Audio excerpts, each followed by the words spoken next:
ভাইয়া, ওয়ালাইকুম সালাম। ভালো আছেন? হ্যাঁ গরু বিক্রি করতে আসছেন? হ্যাঁ, কয়টা গেলে গরু বিক্রি করবেন? 1.5 লাখ। 1.5 লাখ টাকা হলে গরু বিক্রি করবেন? হ্যাঁ, গরুতে কেমন মাংস হবে? 4 মণ হইব। 4 মণ হবে?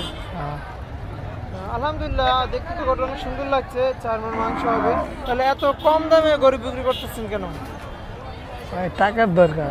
টাকার প্রয়োজন। হ্যাঁ, এবছর বাজার খারাপ। আপনার তো গত বছর তো গরু বিক্রি করছেন, গত বছর থেকে এবছর গরুর দাম কি বৃদ্ধি না কম? কম। এবছর গরুর দাম কম। জি। দর্শক, এবছর সবাই বলছে গরুর দাম কম, আবার কেউ বলছে বেশি। তার মানে গত বছরে যে যেরকমের বিক্রি করছে সে সেরকমই বলতেছে। অনেকে গত বছরে কম দামে বিক্রি করছে, আবার অনেকে বেশি দাম বিক্রি করছে। এবছর আমি অনেকের কাছে জিজ্ঞেস করছি, সবাই বলতেছে এবছর গরুর বাজার কম। জি।